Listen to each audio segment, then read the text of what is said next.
السلام علیکم ورحمۃ اللہ وبرکاتہ۔ مبسملا ومحمدلا ومصلیا ومسلما، اما بعد، قال اللہ تبارک وتعالی: ما كان محمد ابا احد من رجالکم ولكن رسول اللہ وخاتم النبیین وكان اللہ بكل شيء عليما۔ عن ابی ہریرہ رضی اللہ تعالی عنہ قال: قال رسول اللہ صلی اللہ علیہ وسلم: كانت بنو اسرائیل تسوسهم الانبیاء كلما هلك نبي خلفه نبی وإنه لا نبي بعدی وسيكون خلفاء فيكثرون۔ رواہ الامام الہمام البخاری فی صحیحہ۔ صدق اللہ العظیم وبلغنا رسولہ النبی الامی الکریم ونحن علی ذلک لمن الشاہدین والشاکرین والحمد للہ رب العالمین۔ اللہم صل علی محمد وعلی آل محمد كما صليت على إبراهيم وعلى آل إبراهيم إنك حميد مجيد۔ اللهم بارك على محمد وعلى آل محمد كما باركت على إبراهيم وعلى آل إبراهيم إنك حميد مجيد۔ غریب شہر تو فاقے سے مر گیا، غریب شہر تو فاقے سے مر گیا، امیر شہر نے ہیرے سے خودکشی کر لی۔ معزز دوستو، آج 28 جون 2021 بروز پیر ہے۔ آپ کے یہاں مدرسہ جامعہ رحیمیہ تعلیم القرآن میں کوٹ سلطان ضلع لیا کے اندر حضرت مولانا عبدالغفور رحیمی دامت برکاتہم کی دعوت پر حضرت قاری محمد رمضان امیر جمعیت علماء اسلام ضلع لیا کے واسطے سے میں آپ کی خدمت میں اسلام میں سیاست اور سیاسی علماء کے کردار کے حوالے سے چند باتیں گوش گزار کروں گا۔ میں نوجوان آدمی ہوں اور نوجوان بات کرتا ہوں، پر کرتا اس وقت ہوں جب سامنے چہروں پر بھی جوانی جھلک رہی ہو۔ آپ نوجوان آنکھوں کے ساتھ اور مسکراتے چہروں کے ساتھ اور واضح جبین کے ساتھ میری آنکھ میں آنکھیں ڈال کر بات سنیں گے تو بحمد اللہ بفضل اللہ میں نے آپ کا وقت ضائع نہیں ہونے دینا۔ معزز دوستو، یہ بات یاد رکھیں کہ جو چیز جتنی اہم ہوتی ہے اس کی حفاظت بھی اتنی اہم ہوتی ہے۔ چیز کی اہمیت کو، ویلیو کو، حیثیت کو دیکھتے ہوئے اس کی سیکورٹی پرووائڈ کی جاتی ہے۔ اگر آپ دیکھیں کہ سامان لوہے کا ہے تو اس کے لیے آپ کو کوئی خاص ڈبے نہیں ملیں گے، اس کے لیے رکھنے کے لیے مخمل کے کپڑے نہیں ملیں گے، حالانکہ کتنا وزنی کیوں نہ ہو، لیکن وزن میں بہت کم ہو سونے اور چاندی کی چیز تو اس کے لیے ڈبہ بھی خاص ہے اور مخمل کے کپڑے بھی ہیں۔ کیا مطلب کہ اہم چیز کی حفاظت بھی اہم چیز کی طرح کی جا رہی ہے۔ بعض اوقات کسی کی سیکورٹی، کسی کی حفاظت کو دیکھ کر بندہ بخوبی سمجھ جاتا ہے کہ اس چیز کی اہمیت و ضرورت، احتیاج و نیڈ کتنی ہے۔ اسلام بہت بڑی نعمت ہے آپ کے اور میرے لیے۔ اللہ رب العزت نے مذہب اسلام ہمیں چن کر دیا ہے۔ وَرَضِيتُ لَكُمُ الْإِسْلَامَ دِينًا، رب فرماتے ہیں اسلام کو بطور دین میں نے تمہارے لیے پسند کیا ہے۔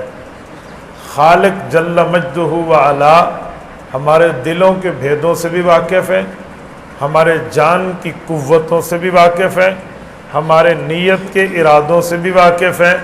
اس کے ساتھ اللہ رب العزت نے تمام معاملات کو جانتے ہوئے ہمیں اسلام دیا، اور ہمیں جس امت میں پیدا فرمایا ہے یہ امت آدم علیہ السلام نہیں ہے، امت عیسیٰ علیہ السلام نہیں ہے، امت موسیٰ، زکریا، یوسف، دانیال، ابراہیم و اسماعیل علیہم السلام نہیں ہے، بلکہ امت محمدیہ ہے صلی اللہ علیہ وسلم۔ اور جس کے لیے فرمایا هو اجتباکم، رب نے تمہیں چنا ہے، اللہ نے تمہارا سلیکشن کیا ہے، اللہ نے تمہارا انتخاب کیا ہے۔ انتخاب پتہ ہے کیا ہے؟ جب ہم بازار میں جائیں نا اپنے لیے کپڑا خریدنے، اپنے لیے پھل خریدنے، تو وہاں کئی انواع و اقسام کی چیزیں ہوتی ہیں، لیکن ہم چیز کو اٹھا کے دیکھتے ہیں، ویلیو کا انکار نہیں ہے، دیکھتے ہیں ہماری ضرورت اس سے پوری ہے یا نہیں ہے۔ وہ چیز مہنگی ہو یا سستی ہو، لیکن اگر ہماری ضرورت پوری نہیں کر رہی تو ہم چھوڑ دیں گے، اور اگر ہماری ضرورت پوری کر رہی ہے تو ہم اس کو اٹھا لیں گے۔ رب العزت نے اس کائنات میں دین اسلام کی حقانیت کے ثبوت کے لیے جس امت کا انتخاب کر کے رسول اللہ کی جھولی میں ڈالا ہے، وہ امت آپ اور ہم ہے۔ ہماری ضرورت کیا ہے کہ ہم دین اسلام کی حفاظت کر کے اللہ کے سامنے سرخرو ہو جائیں، تو اسی لیے اپنے انتخاب پہ ہمیں اللہ کا شکر ادا کرنا چاہیے۔ جب اسلام بھی اہم ہے تو اس کی ضرورت اور اس کی حفاظت بھی اہم ہے۔ اب اسلام کی حفاظت کیسے ہوگی؟ اسلام کی حفاظت کبھی ترغیب سے نہیں ہوگی، اسلام کی حفاظت کبھی منت ترلے سے نہیں ہوگی، بلکہ ظالم کی آنکھ میں آنکھ ڈال کے اسلام کی حفاظت کی جا سکتی ہے۔ اور کسی کی آنکھ میں آنکھ ڈال کر بات کرنا یہ طاقت و قوت کے بل بوتے پہ ہوتا ہے۔ اسی لیے قرآن کریم نے نبی پاک صلی اللہ علیہ وسلم کو قوت اکٹھے کرنے کا حکم فرمایا ہے۔ 10ویں پارے کا پہلا صفحہ آپ کھولیے نا، سورت نمبر 8 سورت انفال ہے۔ رب کائنات نے قوتیں جمع کرنے کا حکم فرمایا ہے، فرمایا وَأَعِدُّوا لَهُم مَّا اسْتَطَعْتُم مِّن قُوَّةٍ وَمِن رِّبَاطِ الْخَيْلِ تُرْهِبُونَ بِهِ عَدُوَّ اللَّهِ وَعَدُوَّكُمْ۔ اے مسلمانوں، تم اپنے پاس ہر طرح کی قوت اختیار کر لو، اور تمہارے پاس اس زمانے کی مشہور قوت گھوڑے ہونے چاہیے، تاکہ تمہاری اس قوت، طاقت، پاور، حیثیت، ویلیو کو دیکھ کر جو اللہ کا اور تمہارا دشمن ہے تم سے پریشرائز رہے۔ میں یہاں آپ اہل علم ہے ایک بات کرنے لگا ہوں، اللہ نے ترہبون بہ عدو اللہ سے پہلے جس قوت کی بات کی ہے وہ قوت کون سی ہے؟ ایک ہوتا ہے معرفہ، ایک ہوتا ہے نکرہ۔ معرفہ کہتے ہیں پراپر ناؤن، نکرہ کہتے ہیں کامن ناؤن، کوئی عام سی چیز، وہ نکرہ ہے۔ اور نکرہ کا اطلاق تو سب پر ہو جائے گا کہ عام چیز ہے۔ تو اللہ نے کس قوت کی بات کی ہے؟ وہ معرفہ کوئی خاص قوت ہے یا وہ نکرہ ہر طرح کی قوت ہے؟ تو فرمایا وَأَعِدُّوا لَهُم مَّا اسْتَطَعْتُم مِّن قُوَّةٍ، من القوہ نہیں ہے کہ کوئی خاص قوت چاہیے، جی نہیں، اسلام کی حفاظت کے لیے جس جس چیز کو قوت کہتے ہیں وہ تمام قوتیں اکٹھی کر لیں۔ وَأَعِدُّوا لَهُم مَّا اسْتَطَعْتُم مِّن قُوَّةٍ وَمِن رِّبَاطِ الْخَيْلِ، ساتھ اس کی تھوڑی سی تشریح بھی کر دی، بیان بھی دے دیا کہ اس کی چیز سے حفاظت ہو۔ مثلا جو اس زمانے کی سب سے بہتر چیز سمجھی جاتی تھی وہ گھوڑا اپنے پاس پالنا ہے۔ اچھا، جب آپ نے قوت اکٹھی کر لینی ہے، کیا اس قوت کا معنی لڑنا ہے؟ کیا اس قوت کا معنی دوسرے کا گلا دبوچنا ہے؟ فرمایا جی نہیں، بنیادی طور پہ اس قوت کا مطلب ہے ترہبون بہ عدو اللہ۔ تو قاتلون کا لفظ نہیں فرمایا، ترہبون فرمایا، آپ نے اپنے دشمن کو روب میں ڈرا کے رکھنا ہے۔ یہ اسلام کی حقانیت کے لیے ہر طرح کی قوت ہے۔ اس قوت میں ہمیں تبلیغ بھی چاہیے، ہمیں ترغیب بھی چاہیے، ہمیں علم بھی چاہیے، تدریس بھی چاہیے، امامت و سیادت و قیادت بھی چاہیے، سیاسی قوت بھی چاہیے، یہ ساری قوت ہے۔ آج انگریز کی سازش یہ ہے کہ انگریز نے اپنی کڑوی دوائی کو میٹھے کیپسول میں ہمارے منہ میں ڈالا اور ہم نے بڑے مزے سے نگل لیا۔ یاد رکھیں، انگریز جب اس ملک سے شکست کھا کر گیا ہے، یا انگریز کا خود کاشتہ پودا جب شکست کھا کر گیا ہے، تو وہ دو موقع ہیں۔ نمبر ایک، جب آپ کے اور میرے اکابر نے بر صغیر سے انگریز کو بے دخل کیا، جو ایسٹ انڈیا کمپنی کے نام سے آیا تھا، وہ یہاں سے نکلا، اور اس کے بعد انگریز کا خود کاشتہ پودا 7 ستمبر 1974 کی لیجسلیٹو اسمبلی سے نکلا۔ یہ ان دو موقعوں پر یہ انگریز اور انگریز کے خود کاشتے پودے کو کیسے علماء کرام نے بھگایا ہے، یہ ترہبون بہ عدو اللہ کا مواقع کیسے واقع آیا ہے، تو یہ ہے وَأَعِدُّوا لَهُم مَّا اسْتَطَعْتُم مِّن قُوَّةٍ، ہر طرح کی قوت، جو قوت جس دور میں جس طرح کی ہو، اسلام کی حفاظت کے لیے اس کو لینا چاہیے۔ میں یہاں اس تمہید کے بعد اگلی بات کر رہا ہوں۔ تمہید مہد سے نکلا ہے، مہد عربی میں گود کو کہتے ہیں۔ ماں کی گود میں بچہ اٹھنا، بیٹھنا، لیٹنا، بولنا سیکھتا ہے تو اگلی زندگی سیکھ جاتا ہے۔ تقریر کے ابتدائیہ کو تمہید اسی لیے کہتے ہیں کہ اگر اسے سمجھ جائے تو آپ اگلی گفتگو بڑی آسان طریقے سے سمجھ جائیں گے۔ میں جو تمہید آپ کے سامنے رکھ رہا ہوں وہ اگلی بات کو سمجھانے کے لیے۔ اچھا، قوت بھی چاہیے، اور اہم چیز کی اہم قوت بھی چاہیے، اور ہر طرح کی قوت چاہیے۔ جتنی اعلیٰ سے اعلیٰ قوت ہو اس قوت کو بندہ اکٹھا کرے، اور رسول اکرم صلی اللہ علیہ وسلم نے اسلام کی حقانیت کے لیے قوت اکٹھی کی ہے۔ اس زمانے کی جتنی قوت ہے، وہ افرادی ہو یا وہ زمینی ہو، زمینی حقائق کو سامنے رکھ کے افرادی پاور ہو یا اسلحے کے پاور ہو، رسول اللہ نے ہر قوت اکٹھی فرمائی ہے۔ یہ تو ملتا ہے کہ رسول اکرم صلی اللہ علیہ وسلم کے گھر میں 3 ماہ تک چاند طلوع ہوتا رہا، آگ نہیں جلی کھانے پینے کے لحاظ سے، لیکن یوں نہیں ہوتا رہا کہ کئی چاند طلوع ہوتے رہے رسول اللہ کے گھر سے تلوار غائب تھی، نیزہ غائب تھا، تیر اور کمان غائب تھا۔ یوں نہیں ملے گا، یوں نہیں ملے گا۔ یعنی قوت اسلام کے لیے حضور پاک نے حفاظت کے طور پہ اکٹھی کی ہے۔ آج ہم نے چھوٹی موٹی قوتیں تو اکٹھی رکھی ہیں، لیکن جس قوت سے ہمارے مذہب کی حفاظت ہوتی ہے، جس قوت سے مسجد میں بیٹھے ہوئے صاحب دستار مولوی کی حفاظت ہوتی ہے، جس قوت سے مدرسے میں پڑھنے والے طالب علم کی حفاظت ہوتی ہے، جس قوت سے دین اسلام کے اہلیان دین کی حفاظت ہوتی ہے، وہ قوتیں ہم نے اپنے آپ سے گوا بھی دی ہیں اور ان کے حوالے کر دی ہیں جو نہ دین دار ہیں اور نہ دین کی واقفیت رکھتے ہیں۔ ہم نے سب کچھ چھوڑ کے ایسے بیٹھ گئے ہیں جیسے ہماری ذمہ داریوں میں یہ ذمہ داری بھی نہ ہو۔ میرے دوستو، جسے سیاست اسلامیہ کا شعبہ کہتے ہیں، جو آپ کا اور میرا آج کا بنیادی عنوان، محور اور موضوع ہے، یہ بہت بڑا شعبہ ہے۔ یہ بات یاد رکھیں، سیاسی میدان اللہ کے رسول صلی اللہ علیہ وسلم نے امت مسلمہ کی حفاظت کے طور پہ استعمال کیا ہے۔ ریاست و حکومت تک پہنچنے کے لیے رسول اکرم صلی اللہ علیہ وسلم نے قوت کے طریقے اکٹھے فرمائے ہیں۔ یہ جو مدینہ کی ریاست قائم ہوئی ہے رسول اللہ کے لیے، یہ مدینہ منورہ میں بطور قبضہ کے قائم نہیں ہوئی، بلکہ مدینہ منورہ پہ ریاست مدینہ کے قیام کے لیے 3 سال مذاکرات کیے گئے۔ میں آپ کو سیاسی انداز میں جملہ سمجھا رہا ہوں۔ نمبر 1، مدینہ منورہ کے لوگوں کی رسول اللہ سے ملاقات ہے، اگلے سال بیعت ہے، اسے کہتے ہیں بیعت عقبہ اولا، یہ دوسرے سال کے مذاکرات ہیں۔ اس سے اگلے سال کے ایک مذاکرات اور ہیں جسے کہتے ہیں بیعت عقبہ ثانیہ، ہے یا نہیں ہے؟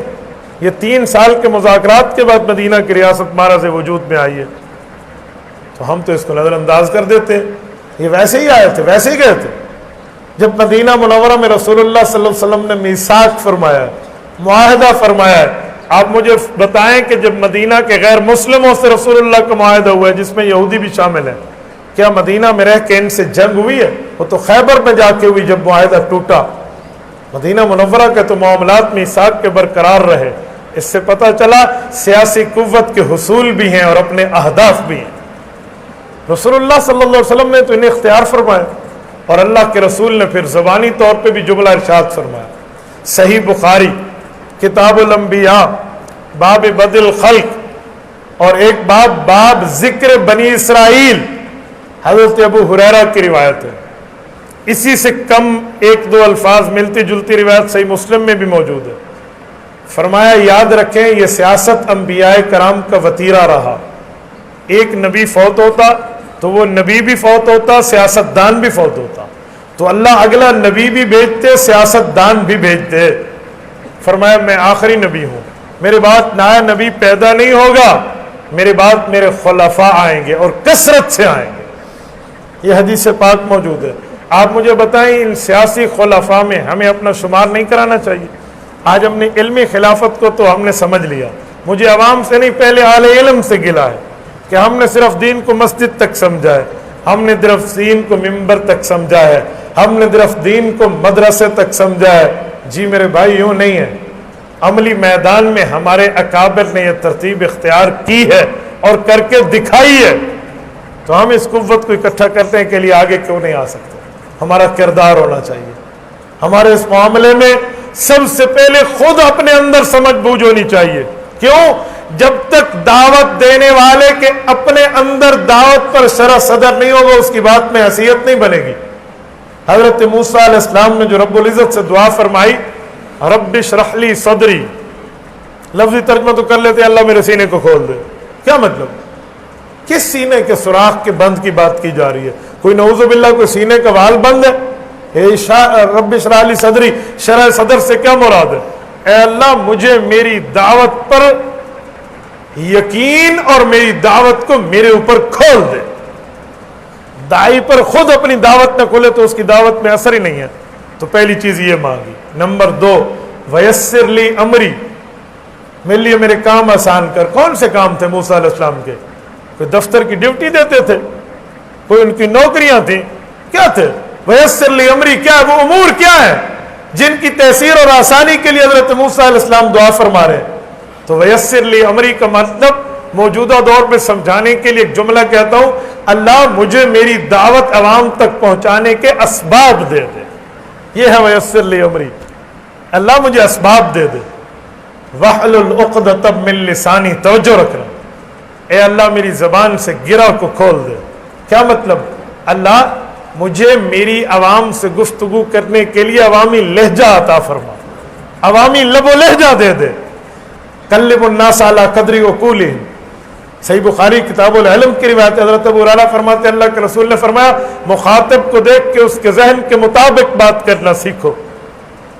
تو فرمایا وحلل عقدۃ من لسانی، اللہ مجھے عوامی لب و لہجہ عطا فرما دے۔ اچھا جب یہ تین چیزیں دعائیں قبول ہوں گی، اشرح لی صدری، اپنے موقف پر سمجھنا بھی ہوگا۔ نمبر 2، ویسر لی امری، امور سمجھنے کے لیے، سمجھانے کے لیے، پھیلانے کے لیے اسباب بھی ہوں گے۔ وحلل عقدۃ من لسانی، عوامی لہجہ بھی ہوگا، تو نتیجہ مرتب ہوگا یفقہ قولی، میری قوم میری بات کو سمجھ جائے گی۔ موجودہ دور میں آپ کو فرق شاپ میں بیٹھ کر، سیمینار میں بیٹھ کے، تربیتی کنونشن میں بیٹھ کے، کانفرنسز میں بیٹھ کے، اجلاس میں بیٹھ کے، مشورہ اور میٹنگ میں بیٹھ کے اپنا سیاسی موقف سمجھنا چاہیے۔ چراغ سے چراغ جلتا ہے کہ ہمارے یہاں سیاسی موقف کیا ہے۔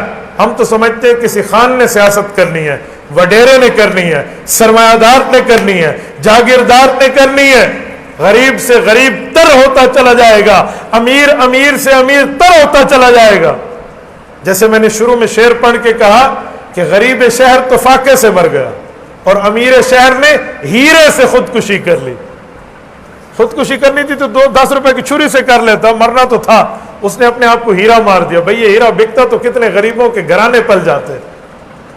ہمیں اپنے معاملات سمجھنے چاہیے۔ جب ہمیں موقف سمجھ آئے گا کہ ہمارے حقوق پہ ڈاکہ کون ڈال رہا ہے، کرپشن کیا ہے، 2 نمبری کہاں ہے، غلط معاملات کہاں ہے اور حق کیا ہے اور ہمیں اسلام کیا کہتا ہے، پہلے یہ سمجھنا چاہیے۔ نمبر 2، موسیٰ علیہ السلام کی دعا پہ عمل کرتے ہوئے ہمیں ویسر لی امری کی ترتیبیں اکٹھی کرنی چاہیے۔ اسباب کیا ہیں؟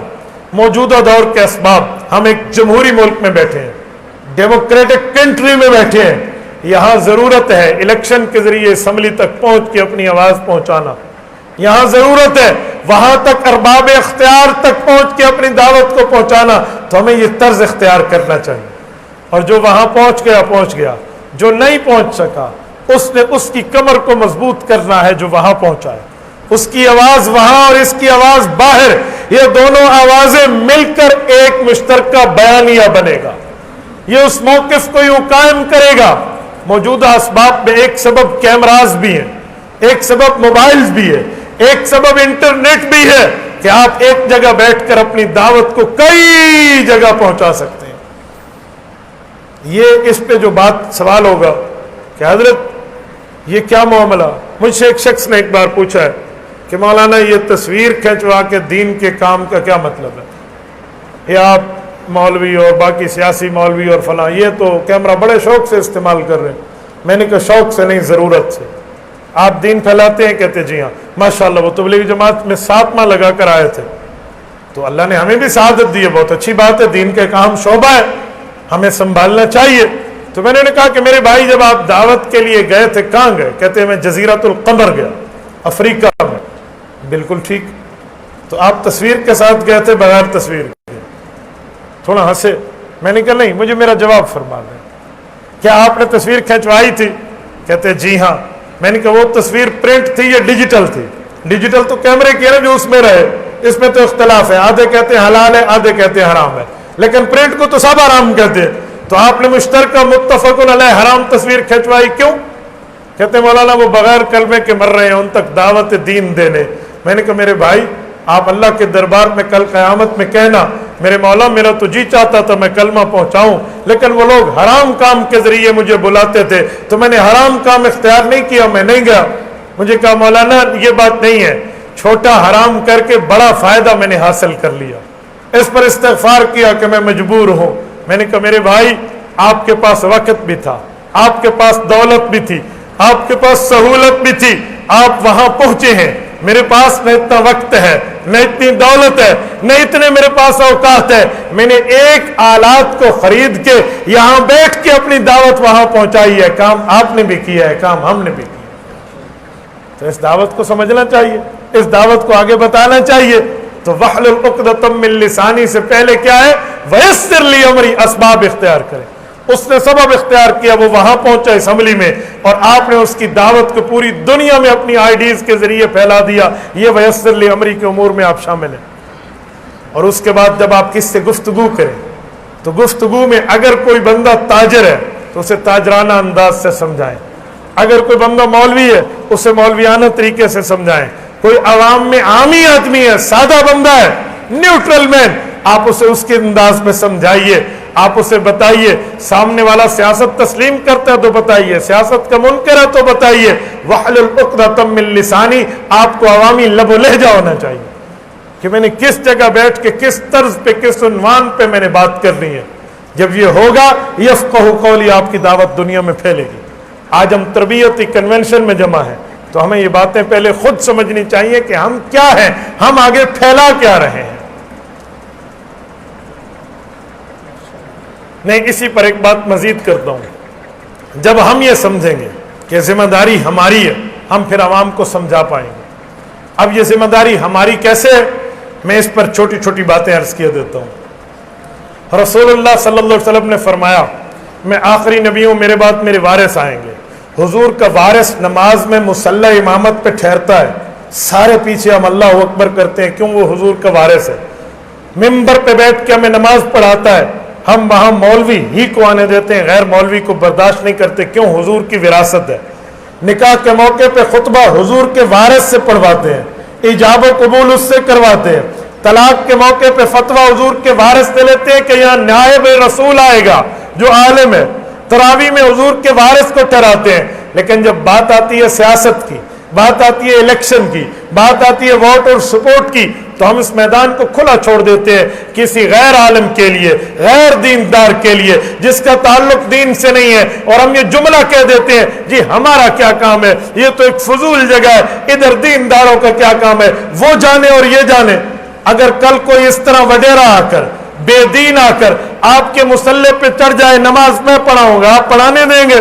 کیوں بھائی، کیوں نہیں پڑھانے دیں گے؟ وہ ممبر پہ بیٹھے، وہ کہ مجھے خطبہ زبانی آتا ہے، میں تمہیں جمعہ پڑھایا دیتا ہوں، یا دیکھ کے خطبہ پہ جمعہ پڑھا دوں گا، آپ اس کے پیچھے جمعہ پڑھ لیں گے؟ آپ نہیں پڑھیں گے۔ بھئی یہ حضور پاک کی وراثت کی جگہ ہے، تو مجھے بتائیے سیاست جو حضور کی وراثت کی جگہ ہے اس پہ آپ نے اس کو کیوں چھوڑا؟ آپ نے ادھر اسے کیوں چھوڑا؟ آپ نے ادھر برادری کی بات کیوں لائی؟ آپ نے ادھر خاندان کی بات کیوں لائی؟ آپ نے ادھر سرمایہ کاری سے مرعوب ہونے کی ترتیب اختیار کیوں کی؟ یاد رکھیں، جس دن مدرسے کا مولوی، جس دن مدرسے کا طالب علم یہ بات سمجھ جائے گا کہ سیاست اسلامی ہمارا منصب ہے، ہمارا منہج ہے، ہمارا طریقہ کار ہے، خدا کی قسم اس دن حقیقی تبدیلی اس ملک میں آئے گی۔ ہم اپنی بات سمجھنے کے لیے تیار نہیں ہیں، ہم اپنے حقوق پہ پتہ نہیں کون سے ڈاکے برداشت کر کے بیٹھے ہیں۔ بھائی تاج مانگے نہیں جاتے، کھینچے جاتے ہیں۔ تاج کبھی منتوں ترلوں سے نہیں ملتے۔ ہمیں عوام دو جملے کہہ دیں، میں نے آج صبح بھی بات کی وہاں لالی سن کروڑ میں گفتگو کرتے ہوئے، میں نے کہا میں جمعہ میں بیٹھ کر ایک بار جمعہ کے بیان میں جمعیت علماء اسلام کی حمایت میں ووٹ کو مانگا عوام سے، تو ایک ایس پی ریٹائر تھے، وہ کھڑے ہو گئے، میرے جمعہ کے بہت اچھے مقتدی تھے، کہ مولانا آپ کی تھوڑی لائن رانگ ہو گئی ہے۔ کیا ہوا؟ آپ ممبر کو سیاست کے لیے استعمال فرما رہے ہیں۔ تو میں نے کہا رسول پاک نے فرمایا ہے کہ نبی و پاک کا جو وارث ہے وہ عالم ہے۔ حضور پاک نے فرمایا انبیاء سیاستدان بھی ہوتے اور نبی بھی ہوتے۔ اب نبی نہیں آئے گا، نبی کا وارث ہوگا، وہ عالم بھی ہوگا، سیاستدان بھی ہوگا۔ تو سیاستدان عالم کی وراثت کی جگہ تو ممبر ہے، تو میں ممبر کو استعمال نہ کروں تو سینما میں مانگوں؟ میں نے کہا تو حدیث پاک ہے، تو نے جس نبی کا کلمہ پڑھا ہے اس نبی کی صحیح حدیث صحیح بخاری سے میں پیش کر رہا ہوں، آپ کیسے مجھے منع کر سکتے ہیں؟ ممبر کو سیاست کے لیے استعمال کر رہے، تو ممبر ہو گئی سیاست کے لیے استعمال، ممبر ہو گئی خطابت کے لیے استعمال، ممبر ہو گئی امامت کے لیے استعمال، ممبر ہو گئی تو لوگوں کو ان کے حقوق دلانے کے لیے استعمال۔ یہ تو ایسی بات ہے، کوئی کہے کہ ریل گاڑی ریل کی پٹڑی پہ چل رہی تھی، تو بھائی ریل گاڑی سڑک پہ نہیں چلے گی، ریل کی پٹڑی پہ چلے گی۔ کوئی کہے بھائی ہوائی جہاز اوپر اڑ رہا تھا، نہ ہوائی جہاز تیر رہا ہو، پھر بھائی ہوائی جہاز کا کرائٹیریا اڑنے کا ہی تو ہے نا۔ سڑک پہ گاڑی چلے گی، آنکھ دیکھے گی، کان سنے گا، ناک سونگے گا، منہ زبان بولے گی، ہاتھ پکڑے گا، پاؤں چلے گا، دل دھڑکے گا، نبض چلے گی، ہر چیز کی اپنی ترتیب ہے۔ تو ممبر سیاست کے لیے مولوی استعمال کر کے دینی سیاست کی بات کرے گا، آپ ہمیں نہیں روک سکتے۔ یا تو کہہ دیں کہ دین سیاست سے جدا ہے۔ ہاں میں ایک جملہ سمجھانے کے لیے کہتا ہوں، سنو، جلال بادشاہی ہو یا بے جمہوری تماشا ہو، جدا ہو دی سیاست سے تو رہ جاتی ہے چنگیزی۔ آپ دین کو سیاست سے کیسے جدا کر سکتے ہیں؟ میرے نبی نے دین کو سیاست سے جدا نہیں کیا۔ اور جب ہم یہ جواب دیں تو لوگ ایک اور جملہ کستے ہیں، وہ کہتے ہیں جی اس زمانے کی سیاست تو بہت اچھی تھی۔ ایک بندے نے مجھے کہا حضرت امیر معاویہ رضی اللہ عنہ کے دور کی سیاست، آج بھی کہتے ہیں تدبر معاویہ زندہ باد، سیاست معاویہ زندہ باد، وہ بڑی اچھی سیاست تھی، پاک سیاست تھی، مطہر طیب و طاہر اطہر و مطہر سیاست تھی، پاکیزہ تھی۔ اب سیاست بڑی گندلی ہو گئی، اب گالم گلوچ آ گئی ہے۔ میں مانتا ہوں آ گیا ہے، میں مانتا ہوں یہ کمزوریاں ہیں، لیکن ان کمزوریوں میں ٹھیک سیاست بھی تو ہو رہی ہے نا۔ آپ ان کمزوریوں کو سامنے رکھ کے ٹھیک کو نظر انداز کر دیں گے تو پھر میں ایک سوال آپ سے کروں گا، کیوں سیاست گدلی ہوئی ہے، کیوں گندی ہوئی ہے؟ کہتے ہیں حضور پاک کے زمانے سے بعد آ گیا ہے، فاصلہ آ گیا ہے، اسپیس آ گیا ہے، دوریاں آ گئی ہیں۔ رسول اللہ کے زمانے کے بعد 1400 سال کے بعد کے زمانے کے حالات متغیر ہو گئے ہیں۔ تو میں نے کہا جی پھر آپ خود کو مسلمان نہ کہیں، کیونکہ حضور کے دور والے مسلمان تو آپ نہیں ہیں۔ تو صاحب کو جی میں تو کراڑا صاحب، کیوں وہ سچا مسلمان تو میں ہاں نہیں، میں ایسے ہندو تھی گیا مندر بڑائی بیٹھا بدھ دیکھو رام رام سیتا رام کرے سا۔ آپ کہہ دیں اجی میں نہیں کروں گا، میں تو پکا مسلمان ہوں۔ کیوں؟ اجی گناہ ہوں گے لیکن توبہ کروں گا، پکا مسلمان ہوں۔ تو سیاسی بھی تو علماء ہے، انسان ہے، کوئی غلطی ہو جائے گی تو آپ ٹھیک سمجھا دیں گے، پھر صحیح ہو جائیں گے۔ آپ نے ان علماء کی مخالفت کیوں کرنا شروع کی ہے؟ اور میرے دوستو، اسلام کی حفاظت ہوتی ہی سیاست سے۔ جس ملک میں سیاسی قوت علماء کے پاس نہیں ہے وہاں کے حال دیکھ لو، اور جس ملک میں علماء کے پاس سیاسی قوت ہے یہاں حال دیکھ لو۔ بنگلہ دیش، جسے ہم ایسٹ پاکستان اور ویسٹ پاکستان کی پارٹیشن کہتے ہیں، مشرقی اور مغربی پاکستان کی تقسیم کہتے ہیں، یہ مغربی پاکستان کا فیصلہ کیا تھا؟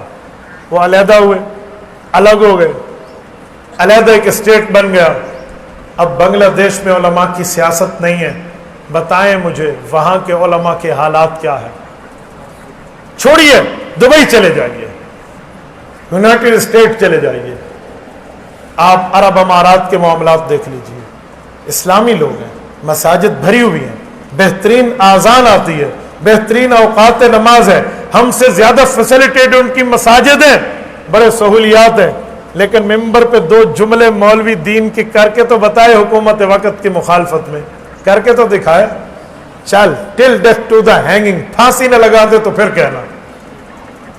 آپ مجھے باقی عرب ممالک کی بات کر دیں، آپ کہیں کر دیں جہاں سیاسی علماء کا کردار نہیں ہے، آپ ایک جملہ ممبر پہ آپ کسی حکمران کے کہف کے بغیر پڑھ کے دکھائیں۔ میں نے انہی عرب ممالک میں ایک ملک کی ویڈیو دیکھی، مولوی صاحب دوران خطبہ لکھے ہوئے کاغذ کو یوں رکھتے ہیں اور پڑھنا شروع کرتے ہیں کہ یہ غلطی ہے، یہ غلطی ہے، میں اللہ کے گھر میں بیٹھا ہوں، جھوٹ بولوں اللہ مدد کھینچ لے، دوران خطبہ اسکوٹی آئی ہے اور مولوی کو ساروں پاؤں سے پکڑا اور اٹھا کے لے گئے، چل کسی اور نو بلائو تو تسی اپنا جمعہ پڑھ لو۔ تو آپ کیا کہتے ہیں کہ سیاسی علماء کی، اور یہاں کیا حال ہے؟ یہاں ہمارے ملک میں کوئی اسلامی قانون کے علاوہ کوئی قانون پاس کر کے تو دکھائے، کوئی محمد عربی صلی اللہ علیہ وسلم کے غلاموں پر اپنا فیصلہ مسلط کر کے تو دکھائے۔ یہاں علماء کی قوت ہے، ہمارے پاس معاملات۔ میرے دوستوں میں ایک جملہ سمجھانے کے لیے کہتا ہوں، یہ جو ختم نبوت کی تحریک چلی تھی، امیر شریعت سید عطا اللہ شاہ بخاری، اللہ اس کی قبر پہ کروڑوں اربوں رحمت نازل فرمائے۔ حضرت بخاری نے کتنے شہداء کی قربانی دی ہے۔ 1953 کی ختم نبوت کی تحریک میں 10,000 شہداء ہیں، کہتے ہیں لاہور کی گلیاں اور نالیاں شہداء کے خون سے بھر گئی تھی، ہے یا نہیں؟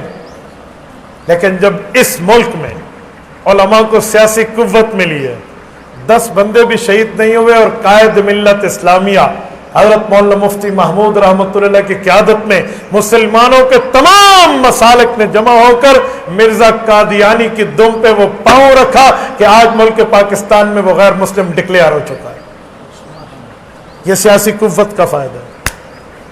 ابھی جائیے آپ نادر آفس چلے جائیے اپنا آئی ڈی کارڈ بنوانے کے لیے، ایڈنٹی کارڈ، اب اپنی ایڈنٹی پاکستان کی شہریت اور تعارف لینے کے لیے جب آپ شناختی کارڈ بنوائیں گے، آپ سے جتنے سوالات ہوں گے، والدہ کا نام، والد کا نام، ڈیٹ آف برتھ، فلاں فلاں فلاں، وہاں ایک سوال یہ بھی ہوگا کہ آپ ختم نبوت کے قائل ہیں یا قائل نہیں ہیں، پوچھا جائے گا۔ آپ مسلمان ہیں یا احمدی ہیں، یہ بھی ہمارے علماء کرام کی برکت سے آج تک یہ خانہ موجود ہے، اور اسے جب چھیڑا گیا اس چھیڑنے کو پھر چھوڑا بھی نہیں گیا، اسے بحال رکھا گیا۔ بھئی ایسے تو نہیں ہے، آپ کیسے کہہ سکتے ہیں 73 کا اسلامی آئین جو ہے، کانسٹیٹیوشن آف دا پاکستان 1973، یہ کیا ہے؟ آپ کبھی اپنے ملک کے آئین کو اسٹڈی تو کیجئے کہ اس آئین کے بنانے والوں میں محدث جلیل سید یوسف بن ڈوری رحمۃ اللہ علیہ کا کردار ہے، حضرت مولانا مفتی محمود رحمۃ اللہ علیہ کا کردار ہے، مولانا غلام غوث ہزاروی مرد حریت کا اس پہ کردار اور کریکٹر موجود ہے۔ ہمارے علماء نے مل کے جو یہ آئین بنوایا ہے، اس آئین میں سب سے پہلے صفحے پہ بات لکھی ہوئی ہے کہ مملکت پاکستان وطن عزیز سلطنت خدا داد ہے، یہاں پر کوئی قانون قرآن و سنت کے مخالف نہیں بن سکتا۔ اگر 1/3 میجارٹی کے ساتھ قومی اسمبلی بنا بھی دے تو آپ supreme court of the Pakistan میں رٹ دائر کر کے اسے ختم کرا سکتے ہیں۔ یہ چیز آپ کو اس دھرتی پر، یہ میپ آف دا ورلڈ، پوری دنیا کے نقشے پر کس ملک میں، آپ ذرا مجھے نشاندہی کر کے دکھا دیجیے۔ تو بھائی ہمیں قدر کرنی چاہیے اپنے چوکیداروں کی، ہمیں قدر کرنی چاہیے۔ اور لوگ کہتے ہیں جی مولوی صاحب آپ تو دیندار آدمی، آپ کا کیا کام ہے، آپ سیاست میں آ گئے۔ بھئی کام تو تھا ہی مولوی کا، کھینچ کے چور لے گیا تو آپ نے چور کے مال کو چور کا مال سمجھ لیا۔ یہ تو وہی بال ہے کہ جس کے گھر میں ڈاکہ پڑے، سونے کی ڈلیاں اور سونے کے کنگن اور سونے کی نت اور سونے کے کانٹے اور سونے کی بالیاں لے کر چور جا رہے ہوں، اور ان سے ایک انگوٹھی گرے، مالک کا بچہ اس کو اٹھا کر باپ کو دے تو کہا جائے گا نہیں نہیں یہ اوندا مال ہے، دے ہو جا۔ بھائی کیسی بات کر رہے ہیں؟ یہ وراثت تو علماء کی تھی جو انبیاء کے واسطے سے ملی، یہ ترتیب تو اس منبر و محراب کی تھی، اسے لوٹ کر کوئی اور لے گیا۔ اب عالم کھڑا ہو اپنی ملکیت کی حفاظت اور واپسی کے لیے، آپ اسے بزدل کرنے کے لیے کہتے ہیں تو ہر ویسا صاحب دو بندے تو کو ووٹ نہ دے سن چھوڑو مولوی صاحب بات والا معاشرے کی عزت ہے تمہاری کیڑی لوڑ ہے آپ کی کیا ضرورت ہے آپ چھوڑ دیں آپ تو ہار جائیں گے بھائی ہم ہار جیت کے لیے الیکشن میں حصہ تو نہیں لے رہے ہمارے علماء ہار جیت کے لیے تو نہیں لے رہے ہم تو اپنے بیانیہ اور موقف کو لے کر چلیں گے اور سنیں ہار جیت کی بات نہیں ہے آپ نے جیت والے کو دیکھ کر اس کی میجارٹی اور اکثریت کو دیکھ کر یا اپنی قوم سے مرعوب ہو کر اپنی برادری کے فیصلے سے پریشرائز ہو کر آپ نے ووٹ پہ ٹھپا اس کا لگایا اور دینداروں کو آپ نے رسوا کیا تو یاد رکھیں کرامن کاتبین یعلمون ما تفعلون آپ کے کندھے پر بیٹھے ہوئے فرشتے ایک ایک چیز کو نوٹ کر رہے ہیں آپ نے کہاں ٹھپا لگایا ہے رب العزت کے دربار میں ایک وقت آئے گا قرآن کہتا ہے وَإِذَا الصُّحُفُ نُشِرَتْ یہ اعمال نامہ کھلے گا اور وہاں پتہ چلے گا کہ کھرا کون ہے اور کھوٹا کون ہے فَسَوْفَ تَرَى إِذَا انْكَشَفَتِ الْغُبَارُ أَفَرْسٌ تَحْتَ رِجْلِكَ أَمْ حِمَارٌ ہاں آج گرد و غبار ہے جب گرد و غبار چھٹے گا پتہ چلے گا تیرے نیچے گھوڑا تھا یا گدھا تھا دین کی حفاظت دیندار کرے گا دین کو نافذ دیندار کرے گا دین کی حفاظت دیندار کے ذمے ہے جس کو نماز پڑھنا نہ آئے جس کو قل هو اللہ نہ آئے جس کو جنازے میں ہاتھ باندھنا ہے یا کھلے رکھنا ہے پتہ نہ ہو جس بندے کو اذان کی بات پتہ نہ ہو ہم اسے ووٹ دے کر سپورٹ دے کر ہم اسمبلی میں بھیجتے ہیں اور سمجھتے ہیں میرے دین کی حفاظت کرے گا تو بھائی بلی سے گوشت کی حفاظت نہیں کرائی جاتی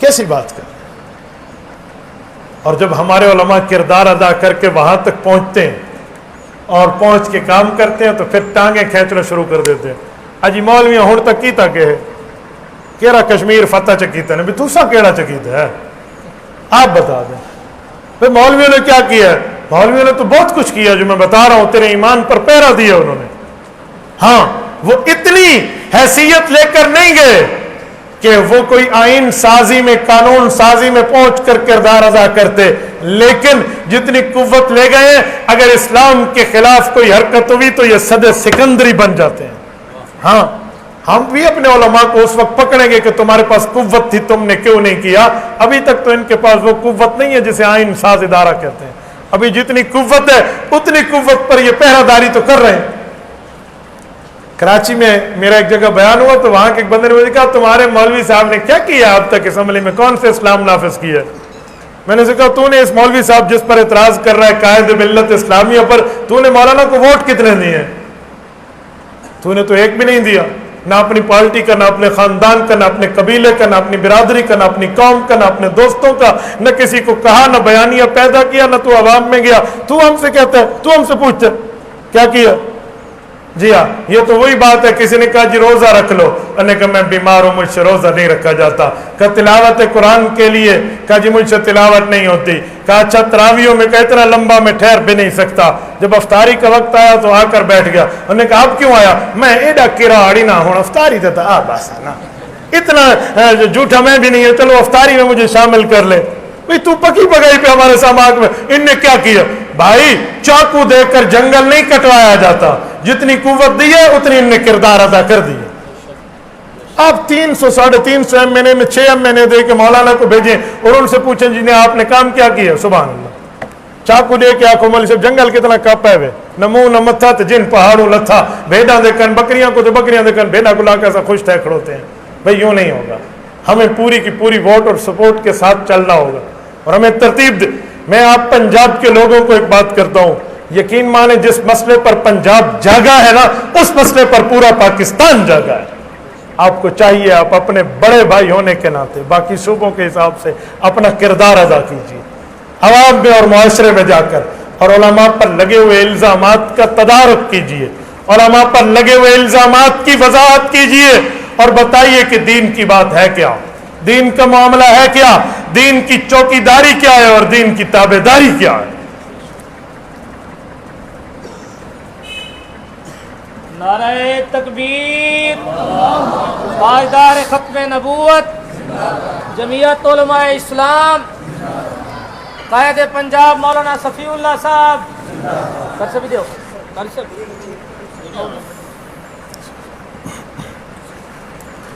توجہ میرے دوستو ہمیں اس معاملے میں اپنا کردار ادا کرنا چاہیے.